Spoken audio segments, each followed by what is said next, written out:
Assalamualaikum warahmatullahi wabarakatuh.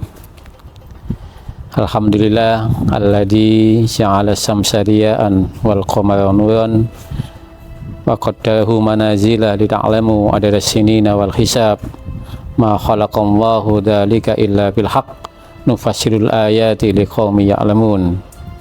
Asyhadu an la ilaha illallah wahdahu la syarikalah wa asyhadu anna Muhammadan abduhu wa rasuluh, amma ba'd.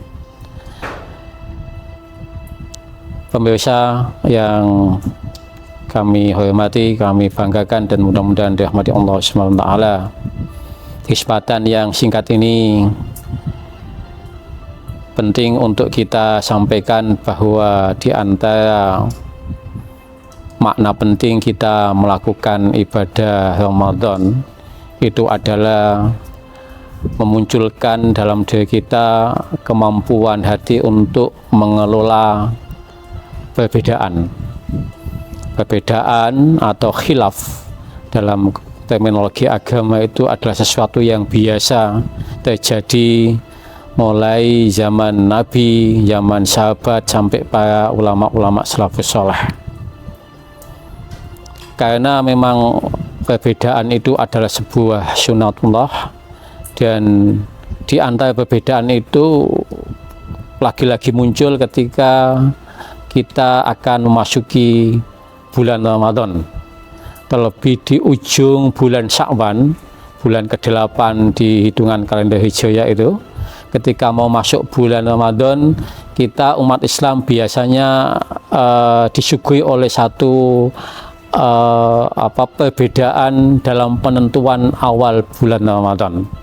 Nah, lagi-lagi kita sebagai umat yang sudah terbiasa beda dan sudah terbiasa dalam pergulatan ilmu pengetahuan, dan dengan demikian kita menjadi umat yang sudah tercerdaskan atau well educated community, maka menjadi sesuatu yang biasa saja kalau kita menghadapi perbedaan-perbedaan itu.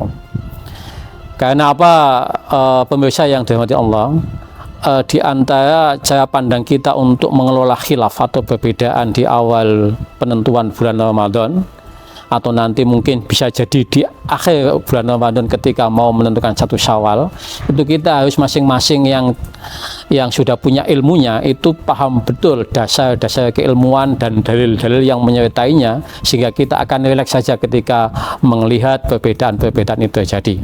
Contoh misalkan ketika ada yang menggunakan metode hisab untuk menentukan awal Ramadan, itu kita yang terlibat di dalamnya dan kemudian ngikuti di dalamnya itu harus paham tahu dasarnya, baik itu yang diambil langsung dari teks-teks Al-Quran maupun pendapat-pendapat para ulama. Contoh misalnya kita ambil dua saja teks Al-Quran yang kemudian menjadikan dasar kenapa hisab itu dijadikan sebagai metode untuk menentukan awal bulan Ramadan. Misalkan di Quran surat ke-10 ayat ke-5, surat Yunus ayat ke-5 itu Allah Subhanahu wa taala berfirman, "Walladzi ja'ala syamsa diya'an wal qamara nuran wa qaddarahu manazila lita'lamu adada sinina wal hisab." Ini pintu masuk yang dijadikan oleh para ulama yang berijtihad dengan menghasilkan bahwa hisab itu bisa menjadi pintu masuk untuk menentukan awal Ramadan. Yang kedua misalkan di Quran surat ke-17, surat Al-Isra ayat ke-12 itu. Wa ja'alnal laila wan nahara ayataini famahawna ayatal laili wa ja'alna ayatan nahari mubsyiratan litabtagu fadlam min rabbikum wa lita'lamu adada sinin wal hisab. Ini sebagian ayat-ayat yang bisa dijadikan sebagai cara pandang mengapa hisab itu bisa dijadikan sebagai penentuan awal Ramadan. Yang kedua, ada yang menggunakan pintu masuk untuk menentukan awal Ramadan itu dengan ru'yatul hilal. Itu pun kekuatan dalilnya juga sangat kuat karena diambilkan langsung dari riwayat hadis Bukhari dan Muslim. Bahkan 4 madhab itu mulai Imam Malik, Imam Syafi'i, Hanafi, dan Imam Ahmad bin Hambal itu menggunakan metode ru'yat ketika menentukan awal Ramadan.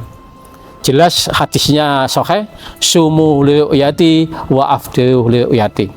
berpuasalah kamu ketika melihat hilal di awal Ramadan, dan berbukalah atau beridul fitrilah kalian ketika melihat hilal di awal Syawal. Fa in gumma alaikum fa'akmilul iddata salasina yauman. Tetapi ketika pandangan kalian terhambat, tertutupi oleh mendung, maka sempurnakanlah bulan itu menjadi 30 hari. Pemirsa yang dirahmati Allah Subhanahu wa taala. Nah, cara pandang melihat perbedaan semacam ini, kalau kita tahu ilmunya, itu akan menjadi sesuatu yang biasa saja. Kita rileks saja. Dan dalam konteks kita masuk di bulan Ramadan ini, ketika melihat perbedaan dalam bentuk-bentuk yang lain, maka kita akan menjadi sesuatu yang dewasa, dan rileks, dan tidak kemudian perlu kita saling mengklaim bahwa pendapat yang hisab lebih benar daripada yang ru'yat lebih benar daripada yang hisab, atau sebaliknya yang hisab dianggap salah dan yang ru'yat dianggap salah. Itu kemampuan memanage perbedaan yang tidak bagus. Oleh karena itu, maka di momentum Ramadan ini kita semua sama-sama mengajak kepada pemirsa semuanya, kepada siapa saja, bahwa mengelola perbedaan dalam harmoni untuk tetap menjaga persatuan dan kesatuan di antara umat itu menjadi sesuatu yang penting.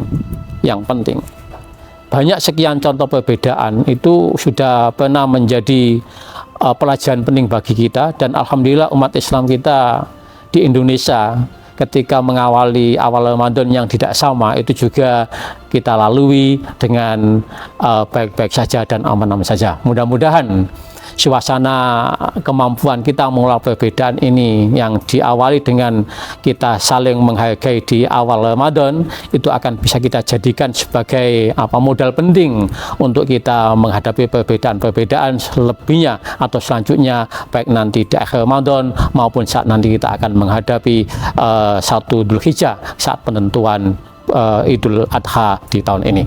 Mudah-mudahan yang singkat ini bermanfaat untuk kita semuanya. Billahi taufiq wal hidayah. Wassalamualaikum warahmatullahi wabarakatuh.